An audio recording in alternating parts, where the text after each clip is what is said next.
আওয়ামী লীগ এবং আওয়ামী লীগের সভানেত্রী শেখ হাসিনাকে সুসংবাদ দিয়েছে। কপাল খুলে গেল বাংলাদেশের সাবেক প্রধানমন্ত্রী, আওয়ামী লীগের সভানেত্রী শেখ হাসিনার এবং আওয়ামী লীগের। বাংলাদেশ নিয়ে আমেরিকা এবং ইউরোপের এই দড়ি টানাটানিতে ইউনূসের দশা এখন মাইন কাচিপায় পড়া গেল। ইউনূস মহাজনের মাইন কাচিপা থেকে বেরোনো যেন হচ্ছেই না। যে বিদেশি শক্তি ইউনূস মহাজনকে ক্ষমতায় বসিয়েছিল তারা এখন চারদিক থেকে চাপ দিতে শুরু করেছে এবং সেই চাপে চিড়ে চ্যাপটা ইউনূস মহাজনের এখন তখন দশা। বাংলাদেশে ফেরত যাওয়ার দিনক্ষণ ঠিক করেছে শেখ হাসিনা। চমক লাগানো খবর না, ঠিক হুবহু এমন খবরই প্রকাশ পেয়েছে আজ ভারতের বেশ কয়েকটি গণমাধ্যমে। এবং বাংলাদেশে এখন যেটি দেখছেন উপরে, আওয়ামী লীগের জন্য বড় একটা সুসংবাদ দিয়েছে এবার আন্তর্জাতিক মহল। যখনই আপনি ওই আওয়ামী লীগের প্রশংসা করতে যাবেন বা আওয়ামী লীগের কথা বলতে যাবেন, ঠিক তখনই আপনাকে আওয়ামী লীগের দোষর বলে গালি দেওয়া হবে। প্রিয় দর্শক শ্রোতা মণ্ডলী, দেখছিলেন ভিডিওর বিশেষ কিছু অংশ। আপনাদের সম্পূর্ণ ভিডিওটা দেখাবো, আশা করছি পুরো ভিডিও জুড়ে আমাদের সাথে থাকবেন। প্রিয় দর্শক, একটা রিকোয়েস্ট থাকবে, আমাদের চ্যানেলটিতে নতুন হয়ে থাকলে চ্যানেলটি সাবস্ক্রাইব করে বেল বাটনে ক্লিক করে রাখবেন সবসময় এই ধরনের নিউজ আপডেটগুলো পাওয়ার জন্য।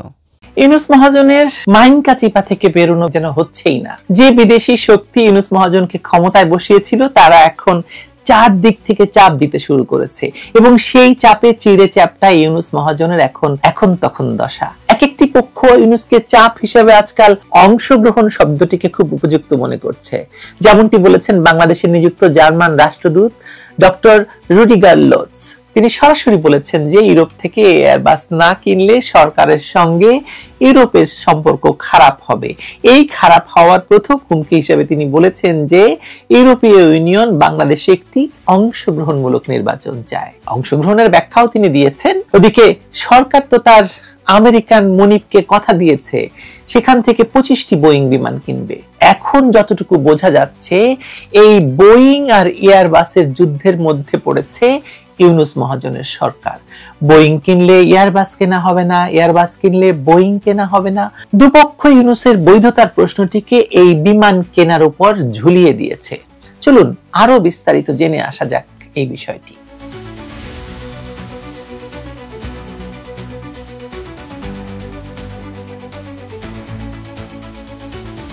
বাংলাদেশের গত 15 মাসের শাসনকালকে যদি আপনি বিশ্লেষণ করেন তাহলে দেখবেন যে দেশটা আসলে এতদিন বাংলাদেশের কেউ চালায়নি। পুরো শাসন আমলটা চলছে বিদেশের নির্দেশে, চালিয়েছে আধা দেশি আধা বিদেশিদের দ্বারা। বিভিন্ন দেশি বিদেশি চাপে সরকার পতনের পর, অর্থাৎ যে কোনো রাজনৈতিক পরিবর্তনের পরপরই বৈদেশিক অংশীদারদের প্রত্যাশা হঠাৎ করে বেড়ে যায়। এটা আমরা মিশরে দেখেছি, এটা অন্য অনেক দেশেছি, এটাই বিশ্ব রাজনীতির স্বাভাবিক নিয়ম। তবে বাংলাদেশের ক্ষেত্রে ইউনূস সরকারের উপর এবার চাপের পরিমাণ এত বেশি যে পারলে বঙ্গভবন কিংবা যমুনাও পরিচালনার জন্য বিদেশিদের হাতে তুলে দেওয়া লাগতে পারে ইউনূসের। এরই মধ্যে দেশের তেল গ্যাস বন্দর গেছে বিদেশিদের হাতে, 3 গুণ দামে গম আসছে আমেরিকা থেকে, তুলা আসছে আমেরিকা থেকে, পাকিস্তান কিনছে বাংলাদেশের জন্য চাল, আর এখন কাইজ্জা বেঁধেছে বোয়িং আর এয়ারবাস কেনা নিয়ে। বাংলাদেশ নিয়ে আমেরিকা এবং ইউরোপের এই দড়ি টানাটানিতে ইউনূসের দশা এখন মাইন কাচিপায় পড়ার মতো। কেন বোয়িং আর এয়ারবাস নিয়ে আমেরিকা এবং ইউরোপের কাইজ্জায় ইউনূস মাইন কাচিপায় পড়েছে বলুন তো? প্রথমত, ইউনূসের সঙ্গে পাল্টা শুল্ক নিয়ে দর কষাকষির জের ধরে ইউনূস সরকার আমেরিকার কাছ থেকে বোয়িং কেনার প্রতিশ্রুতিতে গোপন চুক্তি করে, যার সংখ্যা মোট 25। এটা ছোট অর্ডার নয়, অনেক বড় অর্ডার। বড় অর্থ, দীর্ঘমেয়াদী দায়, আর এর সঙ্গে আছে আরো কিছু আমদানির চুক্তি, যেমন গম, সয়াবিন, তুলা ইত্যাদি। সবই আসছে অত্যাধিক উচ্চ মূল্যে, চড়া মূল্যে। যুক্তরাষ্ট্র চায় তাদের বাজারে আরো বড় ক্রেতা হোক বাংলাদেশ, যাতে নিজেদের বাণিজ্য ঘাটতি বোঝা তারা হালকা করতে পারে। কিন্তু ইউরোপিয়ান ইউনিয়ন বলতে চাইছে যে আমরা তো ইউনূসের অপশাসনকে যার পর নাই সমর্থন দিয়ে যাচ্ছি, না হলে এতদিন ইউনূস সরকার যা করেছে তার সিকি ভাগও যদি শেখ হাসিনার সরকার করত তাহলে আমরা এতদিন রাস্তায় নেমে যেতাম শেখ হাসিনার সরকারকে ফেলে দিতে। মানবাধিকার থেকে অপশাসন, নিরাপত্তা থেকে চাকরিচ্যুতি, দারিদ্র, ক্ষুধা, কোনো কিছু নিয়েই তো আমরা ইউনূসের অপশাসন বিষয়ে কিছু বলছি না, কারণ ইউনূস কথা দিয়েছিল আমাদের কাছ থেকে এয়ারবাস কিনবে, 14টা এয়ারবাস।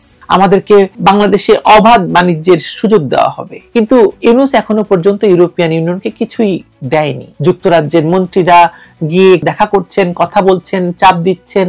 যুক্তরাজ্যের হাই কমিশনার 2 দিন পর পর গিয়ে দেখা করছেন, জার্মান অ্যাম্বাসেডর গিয়ে দেখা করছেন, ফরাসি অ্যাম্বাসেডর গিয়ে দেখা করছেন এবং চাপ দিয়ে যাচ্ছেন। ওদিকে ডেনমার্ককে দিয়েছে বন্দর, কিন্তু আমরা কি বানের জলে ভেসে এসেছি? এটাই তো ইউরোপের কথা হওয়া উচিত, তাই হয়তো বলেছে। ইউনুস কি জানে না এর পরিণতি কি হতে পারে? আমরা এখন কেবল অংশগ্রহণমূলক নির্বাচনের কথা বললাম, এরপর কি করব সেটা ইউনুস বুঝবে যদি এয়ারবাস কেনার চুক্তি না করে। একদম খোল্লাই কথাটি বলছেন, মানে এই কথাটি বলার চেষ্টা করছেন জার্মান রাষ্ট্রদূত। আলোচনার পরেও ফ্রান্স থেকে এয়ারবাস না কিনলে তার প্রভাব বাংলাদেশ ইউরোপীয় ইউনিয়নের সম্পর্কের উপর পড়বে বলে মনে করছেন ঢাকায় নিযুক্ত জার্মান রাষ্ট্রদূত রুডিগার লোৎস। বুধবার সকালে জাতীয় প্রেস ক্লাবে ডিক্যাপ টকে মন্তব্য করেছেন তিনি। রাষ্ট্রায়ত্ত এয়ারলাইন বিমানের জন্য উড়োজাহাজ কেনার যে আলোচনা চলছে, সেখানে ইউরোপীয় কোম্পানির এয়ারবাসকে রাখার পক্ষে বলছে ইইউ। মানে সম্প্রতি যুক্তরাজ্য, ফ্রান্স, জার্মানি এবং ইউরোপীয় ইউনিয়নের রাষ্ট্রদূতরা একযোগে এয়ারবাস কেনার। পুরো ভিডিও জুড়ে আমাদের সাথেই ছিলেন এবং আজকের এই ভিডিওটি সম্পর্কে আপনাদের কোনো মতামত থাকলে সেটা লিখবেন কমেন্ট বক্সে। এবং হ্যাঁ, যেটা বলছিলাম যে আওয়ামী লীগ ফিরবে কি, শেখ হাসিনা আসবে কি, এমন খবর সামাজিক যোগাযোগ মাধ্যমে সব সময় ছড়িয়েছে, সব সময় ছড়াচ্ছে, আবার এটা হচ্ছে, হবে। আন্তর্জাতিক মহল থেকে কিন্তু ডক্টর মোহাম্মদ ইউনূসের উপর ভীষণভাবে চাপ দেওয়া হচ্ছে। এবং আপনারা দেখছিলেন যে টকশোর বিশেষ কিছু অংশ আপনি যখন আওয়ামী লীগের কথা বলতে যাবেন, আওয়ামী লীগের দোসর বানিয়ে দেওয়া হবে আপনাকে বলা হবে আপনি আওয়ামী লীগের দোসর। তো যাই হোক, এটাই হচ্ছিল বর্তমান পরিস্থিতি। দেখা যাক শেষ পর্যন্ত কোন দিকের পানি কোন দিকে এগিয়ে গড়ায়। লিখবেন আপনাদের কোনো মতামত থাকলে এই বিষয়ে। আর হ্যাঁ দর্শক, শেষে এসে একটা কথা বলবো, আমাদের চ্যানেলটিতে নতুন হয়ে থাকলে চ্যানেলটি সাবস্ক্রাইব করে বেল বাটন